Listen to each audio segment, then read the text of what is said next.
Now most people in their knee have the pain either in the front or the sides, but they completely ignore getting the back of the knee.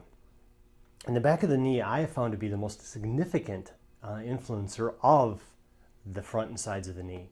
And the concept is really simple, is that you've got your tibia bone here and you got your fibula on the outside, but the tibia is the big one. And you got your femur up here. Well, when you walk, think of it as like this. See, this bone here is here and here's the femur. This bone naturally just wants to slip off. It always wants to slide forward. And your hamstrings are supposed to help keep this position backwards.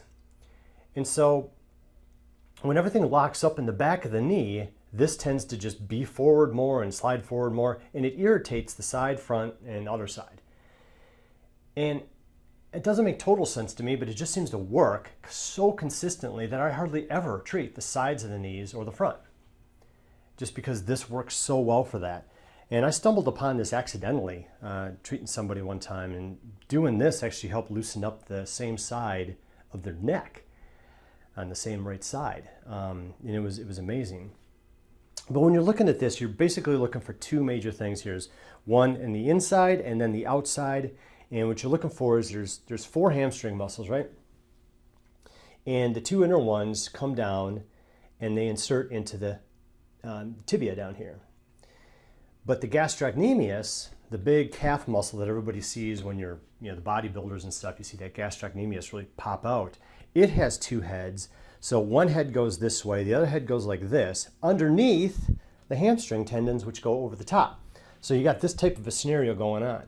These are the hamstring tendons going up over, and then these are the gastrocnemius head going under. So you have this overlapping thing that can just get all hard and stuck and doesn't work right.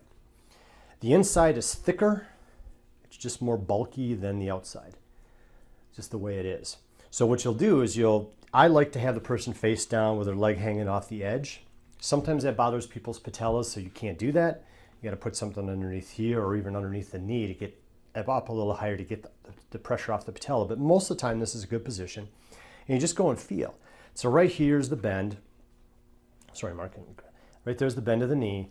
And this is where things are tight and hard right through here. And they should be soft.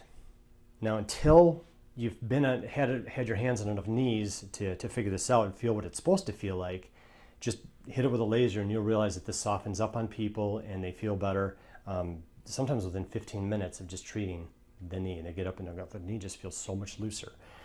So there's the spot on the inside, and then on the outside is usually more, what you'll find usually more of is a small marble type adhesion there. Now it can also be the entire length, but that long of a problem. So you'll have to go get all of that, but generally you'll find just a little nodule in there, and you can use the lasers to loosen that up as well. Now they can be stubborn. At least this is what I found. I found some people is very, very stubborn for some of these, and it's just like some of the plantar fasciitis cases. You have to laser, give them a break, let blood vessels grow into the area, and then you go laser in some more. But you just can feel this stuff. You got the 2 heads of the hamstring out here, biceps femoris, the long head, and the biceps femoris, the short head, and then on the inside, semitendinosus, semimembranosus. And so you can feel the hamstrings up along the top too, and if they're bad up here too, you can obviously go work those. But get this spot here for the knee, it really makes a big difference.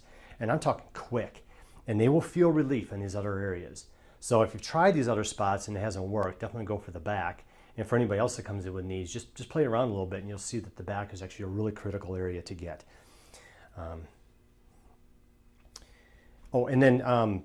As some of you know, the sciatic nerve comes down right about here. It's not called the sciatic nerve anymore. It actually splits into the tibial nerve and then the common peroneal. Okay, so I have seen the scenario where the common peroneal can be entrapped as well, right alongside the tendons of the biceps femoris muscles. And so they can cause pain at the top of the foot, which nobody can seem to figure out. And this could be one of the entrapment points for that. And that little nodule could be one of the sources.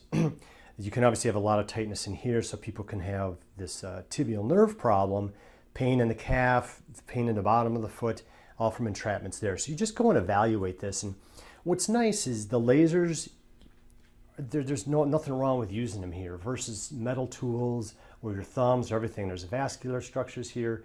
nerves. And to palpate around is no big deal, but when you're really going there and trying to dig things out, it's my understanding that a lot of even massage therapists don't even work the back of the knee for that reason in and of itself. So the lasers, again, are a very nice, safe way of doing that, and you get some great results with the knees. So that's all I'm going to show in the knees, because anything else would just be point the laser at it and see if it gets better. This is the area that very few people hurt, and it always gets missed until you start poking on it. Then they're like, oh my gosh, that's really, really sore, or I didn't even know that was there. And so I will generally use the lasers like this, and go at these the best I can like this. So here's the spot right here that I really feel. It's kind of, it's tight up here, it's tight down here, but the kind of the core of it's right there. So I'm going to get a good spot there, and then we'll get, there's that little nodule. You feel a little spot there, Mark? Yep. Yeah. So I'm going to get one right on that, and then the other one will just kind of get in the middle, and then I'll leave them like that for 20, 30 minutes. And then have them walk around after that, and their knee usually feels significantly better. Once in a while, people won't even feel the difference. I'm kind of surprised, because I feel a lot more looseness down here, but that does happen once in a while. And then if you have the PL Touch, another nice way of doing this, you can obviously, this will turn on here in a second, but you can obviously just use this right on the knee itself. And you can either set it there or use a stand. Or when I was first learning this with the back of the knee, I actually just would sit here by myself, working on a person for 20, 30 minutes and just seeing all this stuff loosen up. And I learned a lot that way, saying, okay, that's tight now, so I'll go work there, and then just keep moving around. And it was eye-opening. It's like, oh, that's what a back of a knee is supposed to feel like. I never knew until I could actually loosen one up. And then I was like, oh, that's really how they're supposed to be. So again, you can either just do this, and you can put it right on the skin. I can put all these right on the skin if I want. But again, then my treatment area gets real small, but I really get that one small area good. But what I was doing originally was just doing this. Just working it like this. Okay, that's tight there, and just sit there and hold that for a little bit. And just move it around. And so if you have a PL Touch or another handheld, you can do that to start getting a feel for how the knees can be changed, or you can just put one on a stand and just plop it on here and get it to loosen up. And you can come back 10 minutes later and it'll actually feel different. You'll start feeling differences in this quickly.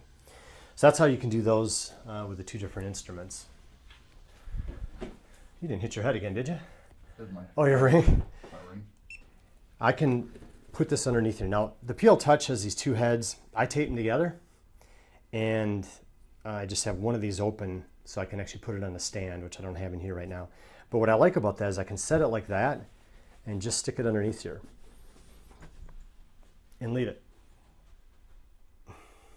And that's awesome for getting that. So if I have the bigger laser up on the hip flexors, for example, I can do the knee at the same time with that. And it definitely works great. So that's a nice way of doing it. The other handhelds just don't sit down here very well, and they don't get the right angles, but this comes up at an angle. It's real nice. Oh, and then the other thing I do too, get me for a second here, is this is how safe these lasers are. Okay, now I don't want to sit there and stare at them, okay? But they're very, very safe lasers.